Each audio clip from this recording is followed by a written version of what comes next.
everyone, and welcome back to Radio Toni Every Day Business. I have an amazing series of shows coming up for you today around real estate, and I would love to introduce you to my gorgeous friend Amir Mershell, who is a real estate agent working in Australia currently, and we are going to be talking about all of his wisdom and knowledge that he's gained around working in real estate. Now, Amir started at a very young age to develop his skills and knowledge as he watched his parents renovate in his childhood. Now, Amir, I want to welcome you to the show. Thanks for coming on and sharing with the audience your wisdom around real estate. Good morning. Good morning, Toni. Thank you so much. And honestly, Toni, you're making me blush.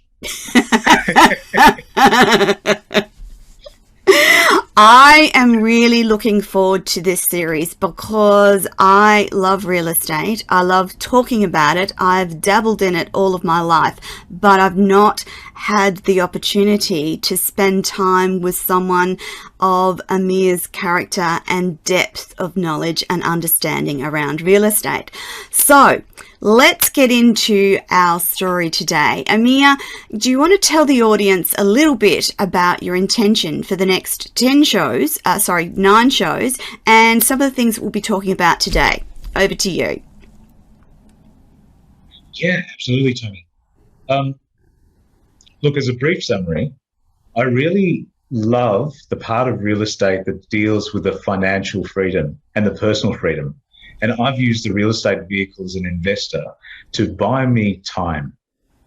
So everybody's a little bit different, but if financial freedom is important to you, and if freedom in general is important to you, then you realize what a blessing it is to have more time in your day and time in your week.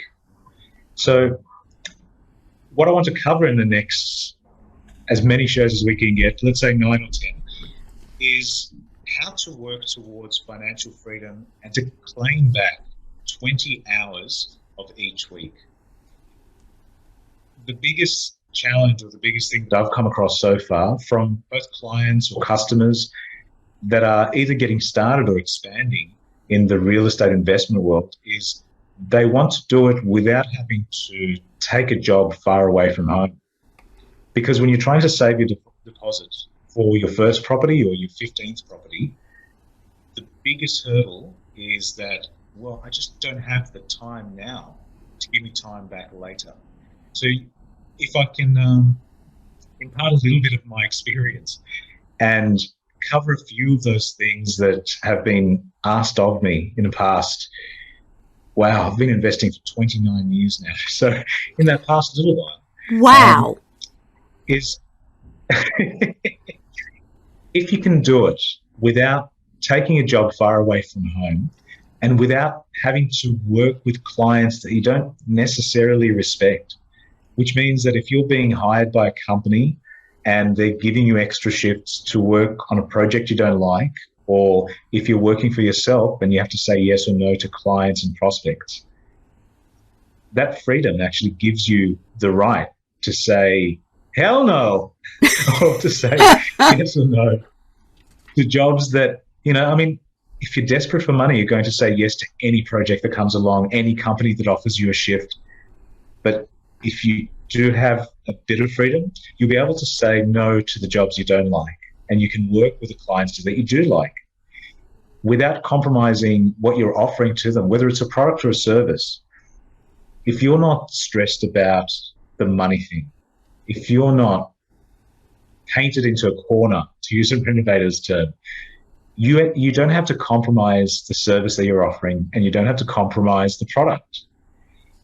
Even if you're not perhaps an academic genius. So if the last thing you want to do is have to go back to get your master's, to get an MBA, to go back to get even more advanced degrees, or a specialist, you don't need to go back to become a specialist in whatever you're working in at the moment. And in a day where I guess there's a little bit of office politics, even though some of us are working from home, you no longer have to be the boss's pet. You don't have to be the boss's favorite. So a lot of people that say, look, I'd love to invest in real estate, but the but is usually the not wanting to work the extra shift for a deposit, not wanting to work through the night, not wanting to desperately look for new jobs and new clients. And of course, not coming home exhausted every night, because you still want to have the energy to socialize, to give back to your family. But what I have realized, and I have to do a little disclaimer here, Toni. Yes. Everything I say is from my own experience. So this is my own experience that I've gone through in Sydney. And some people will have different needs and different experiences to me. So this show isn't going to be something that teaches you specific things for your specific circumstance, but take this as just general advice coming from my history and what I've done. But across the board, what I've seen in my own life is that the opportunities that we get, they grow from seeds. Think of it this way, Toni. Big companies, the really big successes these days, like the Netflix, the Amazon, even Uber, they grew from little concepts and little ideas first. They weren't something that just all of a sudden came as a big bucket of, here you go, here's an X amount to help you with your deposit.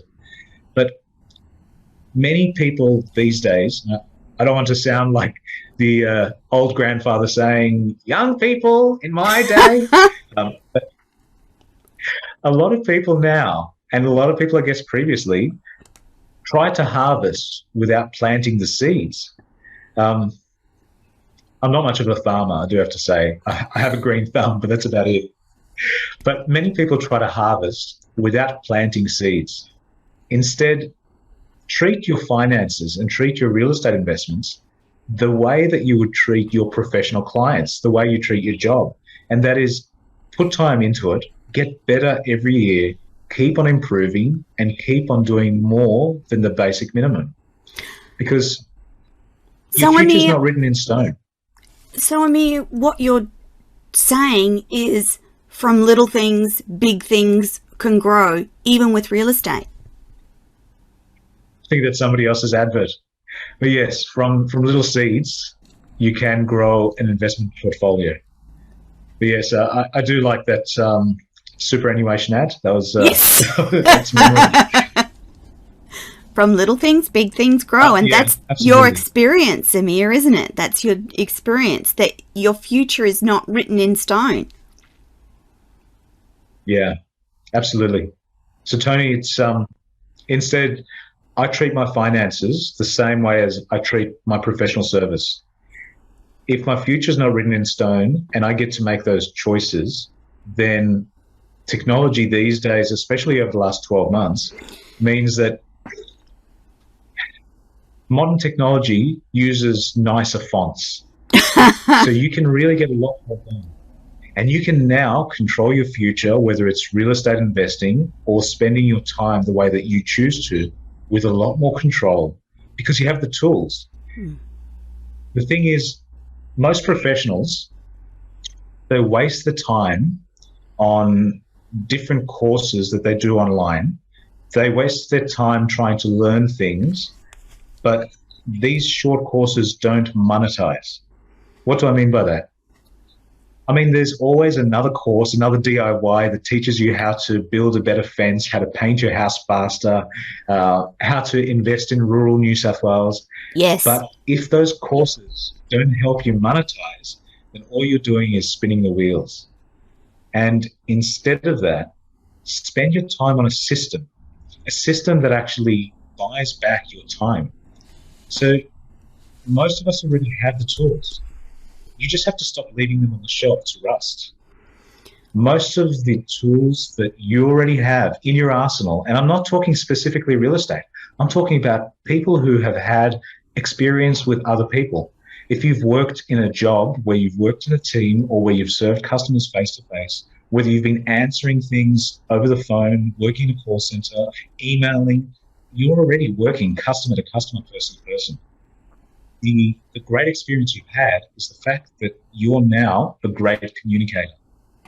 Let's face it, there will be a few people that live out on the farm and talk to one person a month. But the vast majority of people, I guess, watching your show, Toni, yes, are the people that work in either a metro area or at the very least use their internet to work in a non-agricultural way, in a way that requires communication, that requires networking, that requires that social presence. So the fact that many professionals delay their real estate is because they think they need a specific skill in real estate. But that's not the reality. The reality is that you can use your communication skills right now.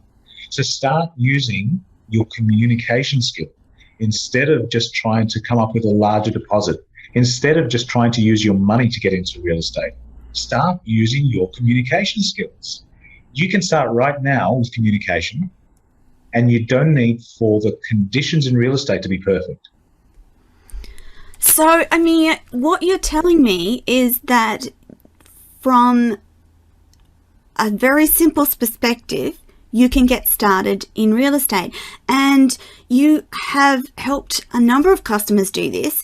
And I wanted you to tell the audience today about your customers from Oberon.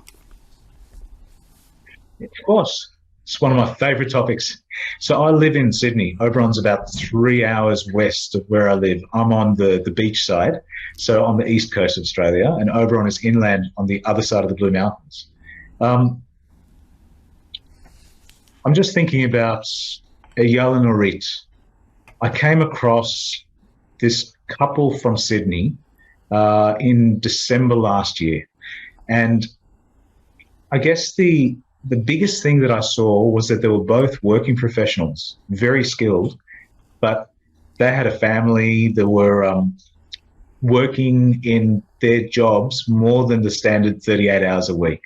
Have you ever come across professionals that don't quite just do the minimum? They take work home, they work on their computer overnight, and they were both doing that while raising a young family. The biggest thing that I noticed was that they were already saving a deposit. So they got to the stage when they met me in December where they felt that they already had some information. They were going to invest in property in Australia, and it was their first investment. So they wrote down their goals. We sat down together. They invited me to their house, obviously, for a coffee. But the area research that they showed me on what they were going to put their saved up money towards, it didn't agree with the agent's projections. So they spoke to me about their goals, and we implemented a prepare segment. What do I mean by that? Part of real estate isn't just hit and hope. It's not just thinking, Sydney or Melbourne or Brisbane is always going to go up in price, so let's just invest in something and see how it goes. You do need to work out what you as a person or as a couple actually want out of the investment. Are you looking for passive income? Are you looking for growth? Are you looking for a quick income, a flip? So when we sat down and we worked out what their goals were and what they wanted to implement and what they were willing to implement, their numbers were a complete breakthrough, because we analysed the deal that they had on the table that they were about to invest in, and the numbers didn't stack up anywhere near what they were thinking. The first stage really... Sorry, Toni? So, Amir, what you're saying is that this was an intelligent young couple that had done their research, but even with that, they still benefited from your knowledge and expertise in pointing out, okay, so your numbers don't match mine, and here's a better way to invest. Is that what you're saying, Amir? I'm trying to be delicate by saying this, but the numbers they received were from the person selling. The numbers they received were from the person trying to sell the property. Now, as you can imagine, they've got an interest in making their commission from the sale. So their numbers, and I'm putting this very delicately, their numbers were skewed to show the benefit without any of the risks, without showing any of the comparables, and without explaining what could go wrong. Definitely. So that it wasn't that the numbers were all wrong, it's that the numbers were showing half the story. Now, the first stage that Eyal and Orit did was they changed the suburb they were looking at to research a suburb that had a higher income demographic. What does that mean? It means that the tenants or the people that would be buying the house in the future in the new suburb can afford to buy it. So the income in the suburb is important. That's called the demographic. The first property I purchased in Oberon in New South Wales was to renovate with a subdivision. So everybody knows the renovation side. They can picture themselves, especially from the TV shows that give you the yes. What do they call that reality TV show? Block. Or any of them. So Or any of these reality TV shows, think of it this way. They're really talent shows.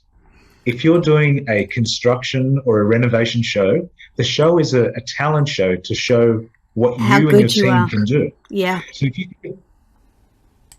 So if you think of these talent shows, they're great, but they don't necessarily teach what to do. They just show the talent of the presenter in their team. And sometimes they show the drama behind the scenes of what happens when things go wrong. But it's not really there to teach. It's not an educational program. These shows are great for drama, they're good for talent shows. But if you think of renovating and you think of subdivision, it means the property you're purchasing as an investment might be divided into several properties. You might, subject to council approval, be allowed to separate one block into 2 blocks. You might be able to have the existing house stay where it is, but when you put a fence or a border and the council allows you to, you might be allowed to build a second building on the same block. So there's a lot of things that go on behind the scenes.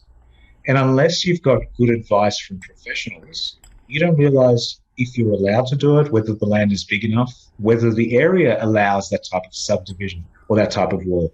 So before you even think of construction, there's a lot of boxes to tick, a lot of checks to make. So what Ayala and Rick did were the first property they renovated, but they purchased a property that was large enough to allow for subdivision. And the projected return from their investment, their deposit, was due to double their investment. I bet they were happy with that, Amir. They were. What came later was a bit of a surprise, in that 3 weeks into their renovation, and remember that they're working in Sydney, so they're paying somebody else to drive out or a local in Oberon to do the renovation without them having to quit their jobs and to live in Oberon while this is happening. 3 weeks into the renovation, they received an offer that was higher than their conservative figures. So the new buyer actually offered to complete the subdivision, to complete all the work that needed to be done with council. And from 12 weeks between the purchase and the settlement, they profited over $10,000 a week. So remember, I'm just saying this from my own experience and from the experience of what I've seen with people who I've been helping in real estate. That may not work for you, but this is just one example that has worked. Obviously from this year, so that helps too. But look, so $10,000 a week for 12 weeks, over $120,000 profit. So $10,000 a week is, especially if you're still working, you don't need to quit your job. Great. They were very...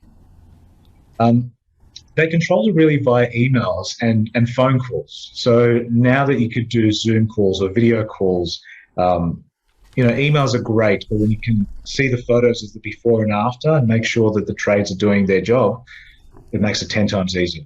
So they actually got to release their deposit. When they purchased their house, they put a deposit against it. And when the new buyer came in 3 weeks later and paid them more than what they paid, they got their deposit back. So the new contract released their deposit, plus they kept their profit, and they manufactured time. Yes. What that means is that just 3 months, with that extra $120,000, think of that in terms of how many hours you have to put in on your second shift or on your second job to cover $120,000 work for that same year. And they did that in 3 months. That's an amazing result, Amir, but there's lots of those little opportunities across Australia at the moment, and there will always be those opportunities, won't there, Amir?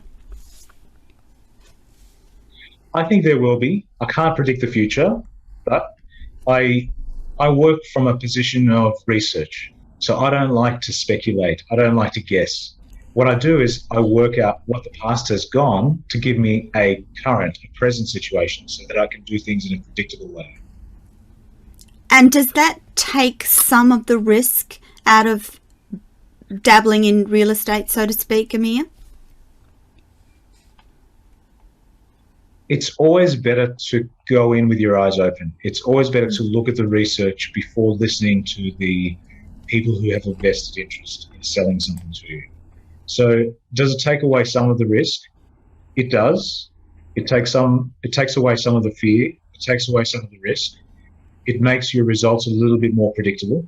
Mm-hmm. And I don't think anything will take all risk away. I don't think anything's going to predict all the outcomes. But the better prepared you are, the more you can act on surprises. So if something comes out of left field, if you already know a few things that you are expecting, then there's nothing that's really overwhelming. And I think just that fact that you can deal with overwhelm is a massive way to at least subtract some of the risks that's involved with any type of investing. Amir, you also have a pretty well-defined formula or system that you apply to your real estate as well. Can you tell us a little bit about that as well? I don't want to get into everything that I do because that it's probably going to take 3 or 4 days for me to explain bits and pieces. But yeah, I'd love to. So there's 6 stages that I involve with any of my real estate journeys, whether it's investing, whether it's subdividing, whether it's renovating. The easiest way to cover it, and obviously if you've been on my social media, you'll probably see the 9 books or workbooks that we've covered. So there's stages and sections that involve the renovating, the contract, even the social media support. Yes. So if you're trying to advertise or find a property on social media, I cover a little bit of that as well. One thing that you might find useful, Toni, is I've put together a resource that has looked at a very recent summary of 6 states and 2 territories. So obviously Northern Territory and ACT, Australian Capital Territory. The resource covers the 6 states and territories, and I've looked at the top 25 suburbs in each of these states and territories that give a very large difference between purchase price and selling price, between the average in the suburb, the median in the suburb, and the outlying results that are on the border. Yes. So both the lowest and the high. And the high. And you'll be surprised at what a wide range some suburbs can have. So I've put together a little PDF of the 25 suburbs in 6 states and 25 suburbs in the 2 territories. But yeah, it's really an eye-opener. And Amir, this little resource that you've developed, how can people grab that from you? Well, if obviously the people that are working with me as using me as a buyer's agent or using me as a selling agent, using me as a property manager, they're the type of people that would benefit from having these type of PDFs. Otherwise, it's just research and it doesn't really do anything. Part of what I do in the real estate course, part of what I do in the real estate industry is I help people in a do-it-yourself. I help people in a done-with-you deal. And I help people with a do-it-for-you deal. So in the done-for-you, I act for them to sell a property or buy a property or work as a property manager. Yes. When you're doing it yourself, if a customer wanted to join a do-it-yourself type program, then we do have a package that will put together the 25, the summary of the 25 suburbs as part of the DIY package. I didn't really want to do a big sales spiel here. That's not the purpose of this. But customers that come in as a 3D Big Tree customer for do-it-yourself, or done with you or done for you, they get the benefit of these reports. as well as workshops and other things that, again, I don't want to really just sell my products here. No, it is something, it's useful when you're using the tool. And the purpose behind that is that people who are actively wanting to enter the real estate arena, you've prepared these resources to help them pick the places where their investment is most likely to be a good investment. That's the essence, isn't it, Amir? Well, the essence is a real estate agent has resources that somebody without a real estate license doesn't have.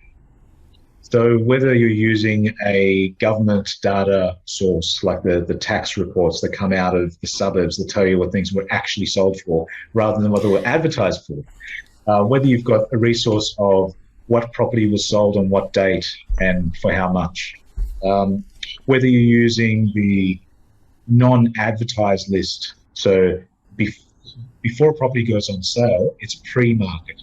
If it's gone on for an auction, but the auction failed, it's now post-market. And of course, you have on-market deals. But there are things that are in pre-market that will never go on market. So there are properties that somebody hasn't even thought about selling. So really, there's the four categories. There's the off-market, pre-market, on-market, and post-market. A lot of resources that are available to a real estate agent cover all four of those things. And sometimes that comes from us actually knocking next door on somebody who sold a property to find out if the next door neighbour is willing to sell. And real estate agents do that by dropping letterbox pamphlets to say, the house next to you just sold for 1.3 million. Would you consider selling yours? There's a lot of things, and if you live in an area that has several real estate agents in it, you're probably familiar with these, because chances are you've probably received between 12 and 50 letters saying, would you consider selling your house? Would you consider buying? And I mean, that's just advertising that you get from a lot of different real estate agents. But Amir, if you're in a suburb where that's happening, that's actually quite a good thing, because it allows you to understand what's happening in your own suburb in terms of prices and what's selling for. I know that we've talked about this before, but we have lots of real estate agents that contact us all the time to say, do you want to sell your property? Do you want to sell your property? Well, no, not quite right now. Thank you very much. What a lovely idea, but no, we're staying put on our nice little acreage property. But that is a good indicator if you're looking at investment around your own suburb, isn't it? It is, especially if you're selling in your own suburb. If you're looking to buy in your own suburb, then the things that are advertised are only the ones that are successful. So if you think of it this way, if somebody next door sold for 1.3 and somebody on the other side of you sold for 1 million, they probably wouldn't want to advertise the 1 million, especially if the two houses were the same size, with the same number of bedrooms, same number of bathrooms. So what you get in the mail is the examples they want to show you. You don't get the whole story. You only get the things that they want to advertise. Makes sense, doesn't it? That's where you need someone with expertise that goes, well, actually, that house two streets over actually only sold for X rather than Y. So you need to, that's about getting a clearer, better, more accurate picture of the suburb that you're looking at, isn't it? It is. And to use one of the British comedy shows, computer says no. I like that accent that you just used. Amir, that resource that we just spoke about, the top 25 subject reports in 8 states and territories, is a resource that you use for the people that you work with. Do you have another resource that is helpful? Look, yes. A lot of the things that we've said before with the pre-market, post-market, on-market and off-market, real estate agents get a listing that they see before it's actually advertised on the paid advertised pages like domain.com.au, realestate.com.au. In the US, they call it MLS. In India, they call it 99 acres. So a lot of countries have these listings that don't show to everybody, and then there's listings that do show to everybody. So when you Google what's for sale in my suburb, that'll show up for the people who paid. So if you're an owner of the property and you want to sell and you've paid the real estate agent to advertise it on 99 Acres or to advertise it through MLS or to advertise it through domain.com.au, you'll see these.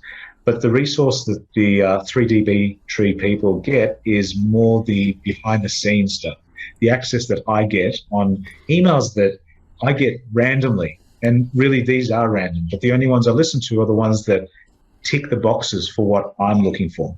Right. So, for example, if an investment property and I'm thinking that the rental return should be above 8%, then I'll look at the rentals according to all the different emails that I've received to narrow it down to something that has a rent average in that suburb that would be okay to buy at that price. So, yeah, that makes it a lot easier, and it also means that the resource for 3DB Tree people is to see things that aren't listed for everybody. Amir, you are also working internationally, and I understand that the principles, whether you're in Australia or international, generally apply across the world. Is that a correct understanding? No, not at all. So good question. I almost got caught. It's a very good question, Toni. I actually almost got caught on this 9 years ago when I flew to Tasmania. So Tassie is part of Australia. It's one of the states in Australia. But the rules in New South Wales and the rules in Tasmania on how you write your contract and how you buy a property are very different. The good thing is that obviously I made the phone call before I spoke to the real estate agent, to the conveyancer and solicitor that was licensed in that area. So at the time, if I made an offer on a property that I inspected, so I went to Hobart, which is the capital of Tasmania, and I had a look at 3 or 4 different properties. But if I sent an email to those 3 properties, to the real estate agent that was advertising them, and let's say that each of the 3 properties was advertised for $500,000, and I sent an email to all 3 saying, I'll offer you $400,000, I'll offer you $400,000, I'll offer you $400,000, just to see if any one of them would be willing to take a massive price drop and say yes to me, then if they sent me back an email that accepted it, then I've actually just bought 3 properties for $1.2 million because I've committed in writing in Tasmania to $400,000, $400,000, $400,000. They said yes, so there was an acceptance from both sides.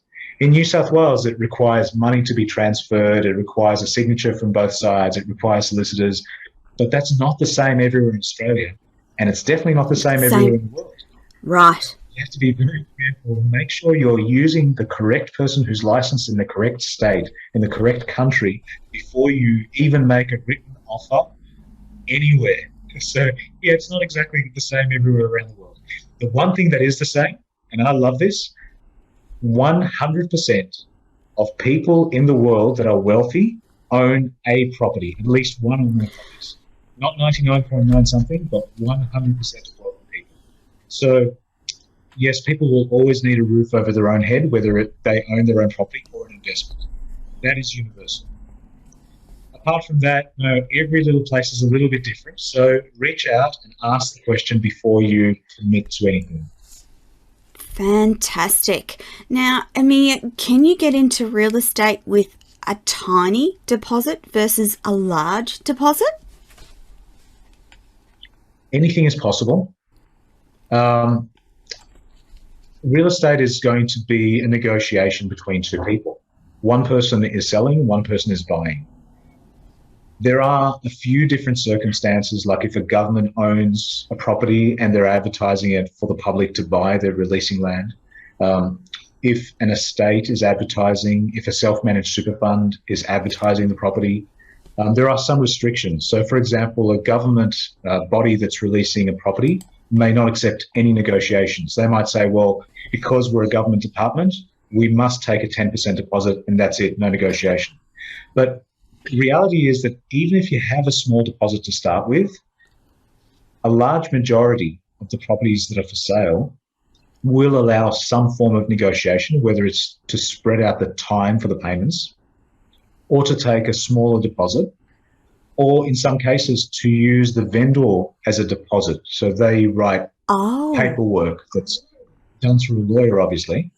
But yeah, there are circumstances where you can get in with a zero deposit or a low deposit or a smaller deposit than what's advertised. That can even happen on an auction as long as it's negotiated before the auction. So yeah, there are a lot of times where you can get started even if you have a very low deposit.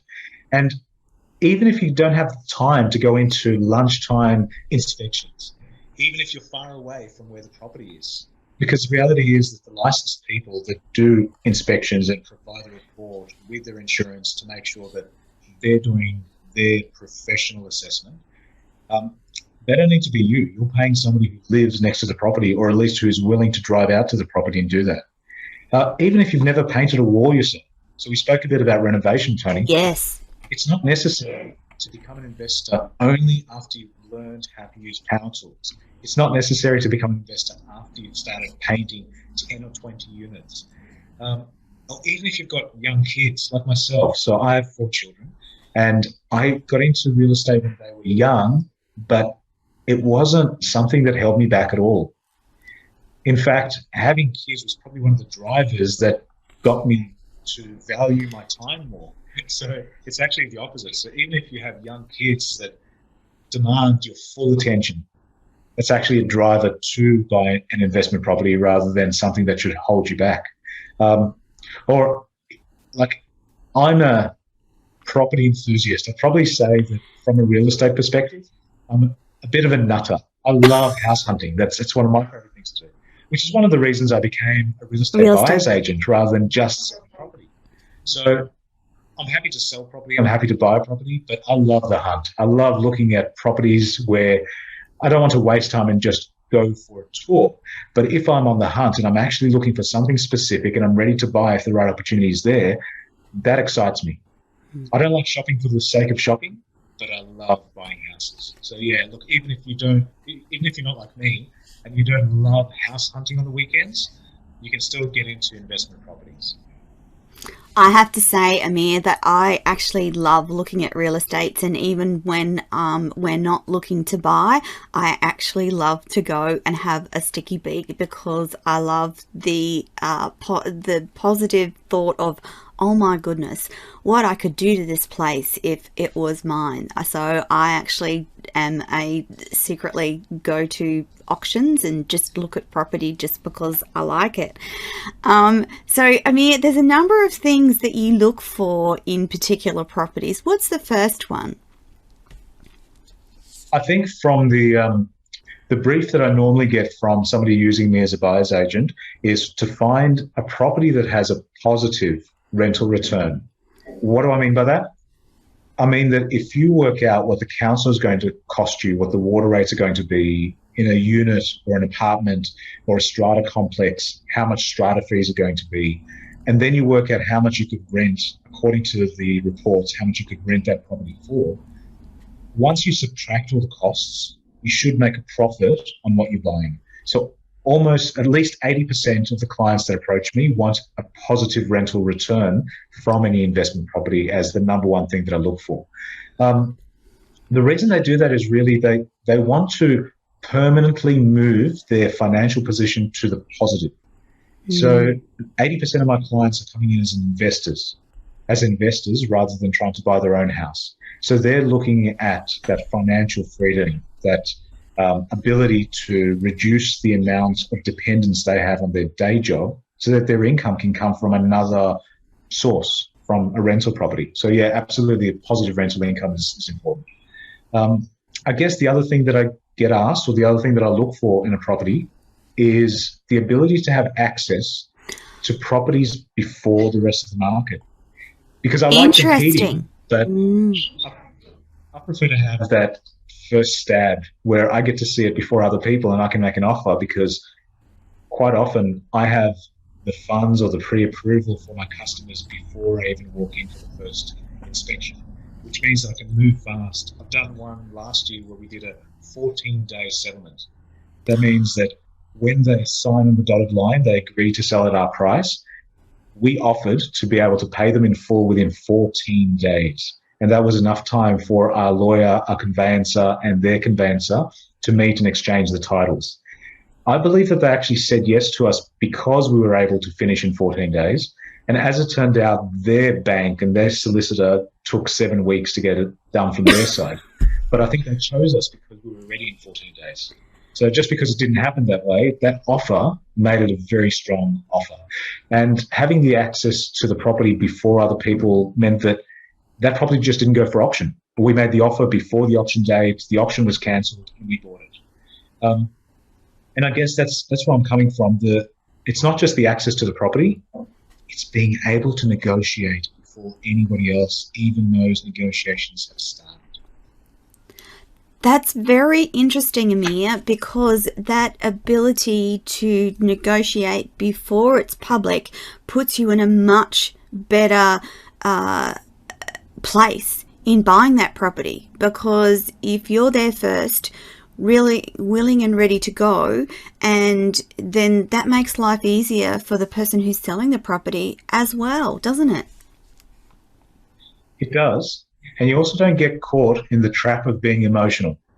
Because let's face it, you're going to make your biggest and best offer when you're negotiating before anybody else is there. That means that you're not going to get into the trap of overspending on a property because emotions got ahead of you. You're going to do your own analysis of what the property's worth, what it's going to rent for later on. And then once you have all the information on your whiteboard and you've made a decision on how much profit you're thinking, you can make an offer that is going to be good for you, good for the seller, but not overinflated. So a big mistake a lot of people make is that they try to make a low ball offer. That means that there's no way any sane person would accept your offer, but you figure, look, let's start low and they'll negotiate us up and then we'll negotiate down, and then that doesn't actually work. What happens is they go, right, we're not going to talk to that person's not serious, let's move on and talk to somebody else. So what I encourage you to do is work out what you can afford, work out what the property is worth, and buy it at a reasonable price rather than trying to lowball offer into it. We're in the information age. Yes. Almost everybody. So you're not going to come across somebody that did a whoopsie, that accidentally got and left a zero off the contract. That's just not going to happen. We are really in the information age. So if you're making a lowball offer, you're hoping somebody's desperate and has no other offers. I haven't seen it work myself, but again, this is just my personal experience. You never know. I know when we went to buy this block of land, we had one of those situations where the owner had held the block for a very, very long time. It was particularly his favourite block of all of his subdivision, and he'd had it for a very long time. And he said, I want to meet you. And we stood on the block of land. He looked at me and said, I want to know what you want to do for this land. What are your intentions? And I told him, and he said, okay, I'm happy to sell it to you. Give me an offer. So we put in a reasonable offer, and he accepted it. But yes, it was about that negotiation, Amir, about that connection and what your intent for the land was, and it turned out to be a really good investment in our suburb, one would say, the last flat block of land in our suburb indeed, and we're very happy here. Wow. That negotiation and that ability to talk to the people that are selling and see the intent and go, okay, I like you, I'm happy to sell my block of land to you. So I digress a little. What else around your network helps, Amir? Well, one thing you said, Toni, was that your property was the last flat block in your area. And I hope you don't mind me saying this. Yeah. You live close to the Gold Coast. Yes. And the Gold Coast in Australia is one of the most beautiful parts of the world. So if I was to not use any resources but my own, if I just decided that I'm going to invest in property and I'm going to put blinders on, yes, not pay attention to what's happening in the world and just go on the internet, I wouldn't be able to have the resource that is available really, which is when I do my research, I speak to 15,000 real estate agents in Australia. So my email database, the emails that I have, are 15,000 real estate agents that want to sell property. That's their full-time job. They're not Uber drivers and real estate drivers and real estate agents. Yeah. They are professionals in real estate. They're licensed. And internationally, within my group, I've got 60,000 real estate agents that are part of the company that I work with. So the 15,000 local agents that I'm negotiating to buy from, and the 60,000 agents that are in my network that I can send an email for advice or help, or I can advertise my own products through, that gives you a very large database that's much bigger than just a random search to work out what's available on the Gold Coast in Australia. The Gold Coast is in Queensland, but think about all the different parts of Australia that are available, then think about all the different countries in the world, and then think about the cities and the towns and the villages that you want to buy in but have never even heard about. Because if your brief is to buy something with a beautiful view, you can imagine how many of those there are. There's a place in Italy at the moment. The council at the moment is incentivizing renovations. So they want you to buy a little house, and as long as you start renovating within 3 to 6 months, they allow you to buy it at a heavily subsidized rate. Same with Spain. I think in Spain last week, they said there was one place where you can buy a property for under $100,000 as long as you start renovating in a short period of time and finish renovating within a short period of time. They're beautifying the suburb. So the local council has said, we'll help you with this, we'll subtract taxes and all these incentives. It's not a once-off. Robert Kiyosaki spoke about this about 20 years ago in his book, Rich Dad, Poor Dad, and Cash Flow Quadrant. I mean, this isn't a new thing. It's not something that's just been devised. But there's always been some monetized event that either helps you from a tax perspective or from a duties perspective or from a flat-out concession, a flat-out discount in price by the government or by the landowner that helps you buy something that you perhaps wouldn't have heard of if you weren't part of the network of real estate agents. Yeah. So, Amir, in just thinking about that concept of a house in Spain, that actually opens the world up for everyone, doesn't it? So someone who's wanting to start in real estate might not have thought of buying in another country, but that's an amazing opportunity for someone on buying a low-priced product, a low-priced property rather, that will grow in value because you're going to renovate it and will increase in its value because you've renovated, and it's going to be in a suburb that is going to be more beautiful and more attractive. What a phenomenal idea. And that's what you get from that interaction with all of your network across the world, isn't it, Amir? It is, but again, I'm going to give you a little bit of a disclaimer here. So the example of Italy and Spain aren't ones that I would recommend buying in. So that's just Fair an enough. example to illustrate that Yes. things you haven't heard of. Please don't just go out and buy stuff that you see on the internet. No. But it is something that you need to know what's happening out there. Which is why people... research. I was going to say, that's why people need to be working with professionals like you, Amir, because you would go, okay, so that's a fantastic idea, but here is the issue with doing that. And you would be able to go, okay, this, and this doesn't quite add up. So whilst it looks good and whilst it seems attractive, how about we consider this, or this based on their individual goals? Yes? Yes. Portugal. Let's have a look at Portugal. Portugal's a great example. There are some places in Portugal that have a phenomenal view, wonderful view in summer. And the minute the high seas come up and you get a winter breeze, then the waves are huge, tourist season finishes, and that view that you love from the photos is not there for the other 6 months of the year. So just like any other property that's advertised, the person advertising is going to show you the best part of the property, not the rest. So it's a case of buyer beware.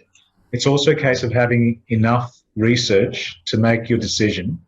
And if you're buying something in a an area that's only for tourists and is only open for 3 months a year, but those 3 months cover 2 years worth of mortgage for you, maybe that suits. And it comes down to not the general advice, but the specific advice for your immediate and your long-term goals. And that's why, as you said to me before, Toni, what's the first thing I look at? The first thing is, what does the client actually want to do? Why are they investing?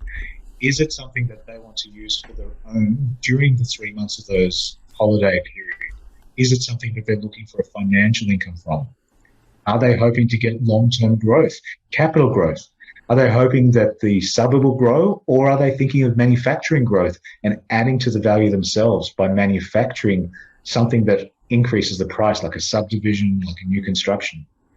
But coming back to the problem there, everybody starts from wondering what happens if they don't have enough deposit, and if they start getting frustrated with trying to save enough, trying to accept all the jobs that show up just so they can save the deposit, or they go up to a lot of different options, and after 3 months to 6 months, they want their weekends back.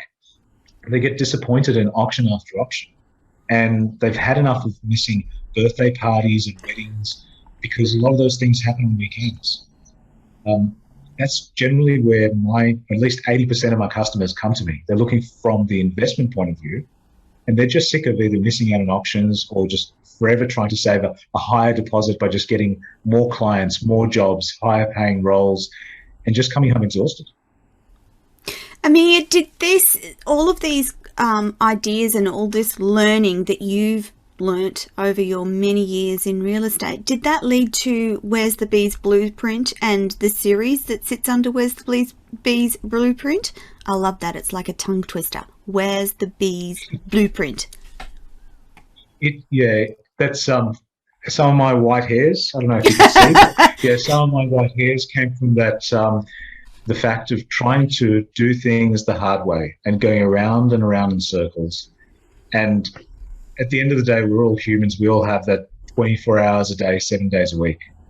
But if you were with me at a branch of the Commonwealth of, start again. Westpac. If you were with me at the bank branch on Castlereagh Street, where I worked in Sydney in 2010, you would have guessed from our matching suits and the early morning meeting before the branch opened that it was a setting for a high power strategy at the bank. But as Danny sits across me in her double-sized computer desk, and she looks over her wire-rimmed glasses, and I mean, think of Lucy Liu. She would have been the twin sister of Lucy Liu. She said to me, Amir, your parents had no problem when they bought their investment property, but you are a single dad with young children, and you started working here just last month. I'm sorry, but I'm the home finance manager for Sydney City. I can tell you that all the other lenders are going to look through your circumstances the same way. Doesn't the bank care that the tenants have been paying the mortgage for the last 3 years? I know you just lost your father, Amir, but you have to act as the executor of the will. And what the banks care about is that the working bees keep paying your mortgage. You might be forced to sell everything. And I still think of those words when I test a suburb against the Where's the Bees Blueprint. Yeah. Initially, I looked at my own suburb because I thought that I knew my own suburb and I could pick the right horse, so to speak. Excuse the Randwick reference there, Randwick Racecourse. It's close to here in Sydney. But I thought from looking at my own suburb that I'd be able to pick the right horse, so to speak. But the problem is that the rent return wasn't enough to cover the kind of mortgage payments that I could do with my small deposit. You see, the turning point was when my computer, my analysis, told me that one town 3 hours out of Sydney gave stronger rent returns, but at a much lower deposit. and it had more high income earners than most inner city suburbs, I started working towards a solution with Danny. The image of the working bees came back to me, and the 5 properties that came out of that little town first showed promise because they achieved high rental returns, which were all positive rental returns. Some of them were double-digit rental returns. When the world pandemic hit and COVID started to affect Sydney prices, the little town actually had a massive capital growth uplift. Because you see, they already had NBN, they already had high-speed internet, even though they were 3 hours away from Sydney. So the people working in the town continued working, the factories there continued working, the 5,000 jobs continued working there. And in a very small period of time, from the beginning of the pandemic, the first property that we invested in that little town, was sold at a profit of 47%. But that's on top of the strong income that's been coming in every year, because it started off being a positive rental income property and it continued every year to just keep reducing it. And it continued reducing the mortgage. So what happened next? All the remaining 4 properties exchanged in a range of 50 to 150% profit, all working with developers.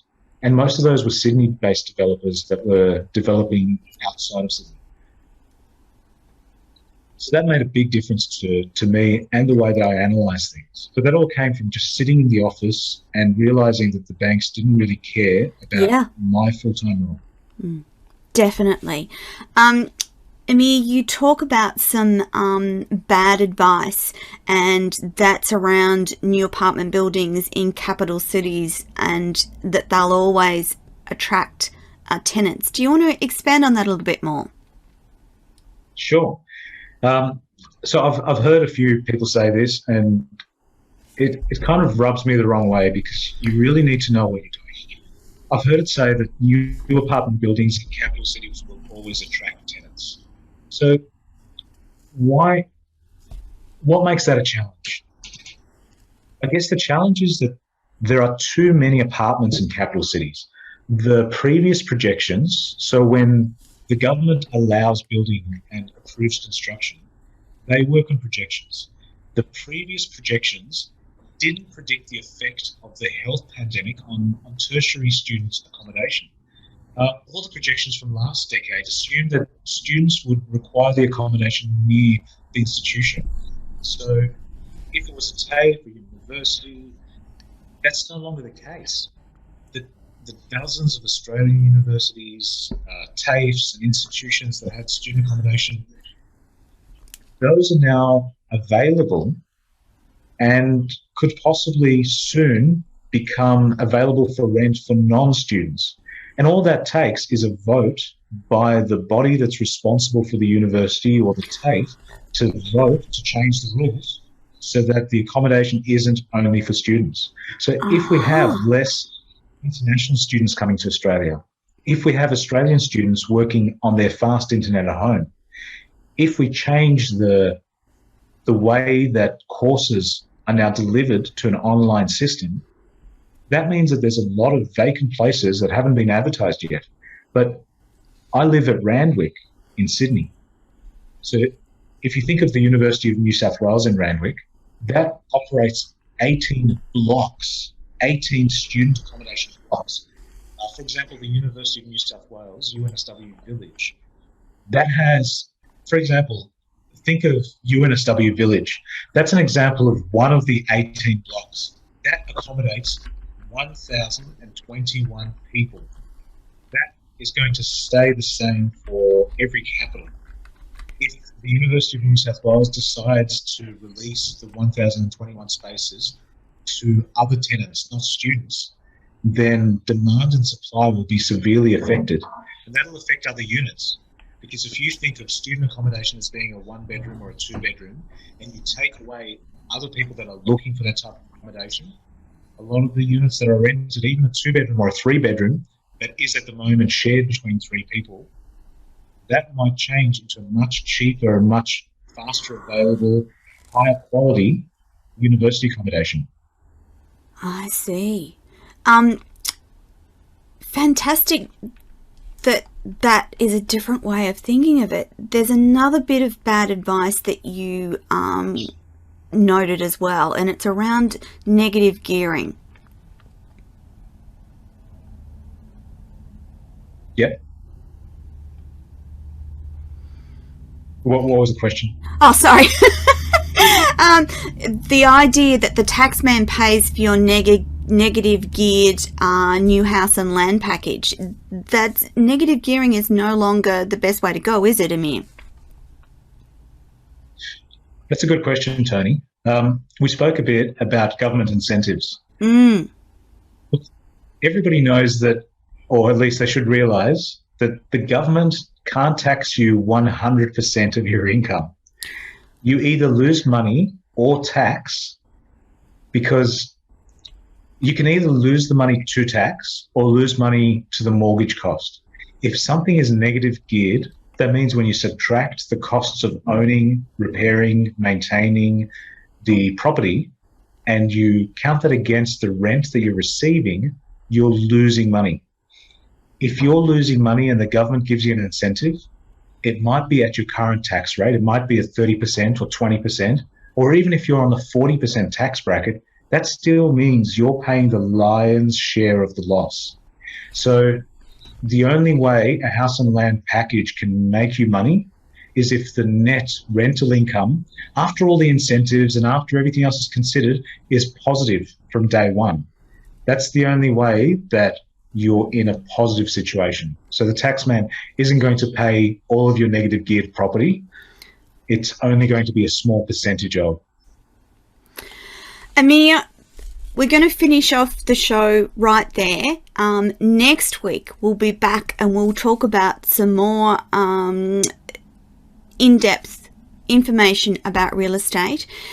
That I didn't want to finish on a negative, and so I wanted to say that next week we'll be talking more about where to buy and why to buy in real estate. And Amir, thank you so much for being on the show today. Thank you so much for sharing your wisdom about real estate and opening our eyes to the opportunities that are out there, no matter what your circumstances. No matter what your circumstances are, Amir and the team are always there to help you, and he has done it himself from a perspective of not having much of a deposit, and he's managed to build a real estate empire from that. So we'll be back next week. Amir, thank you so much for coming on the show today. It's been lovely to talk to you, and we'll be back again next week. Thanks everyone. Bye for now.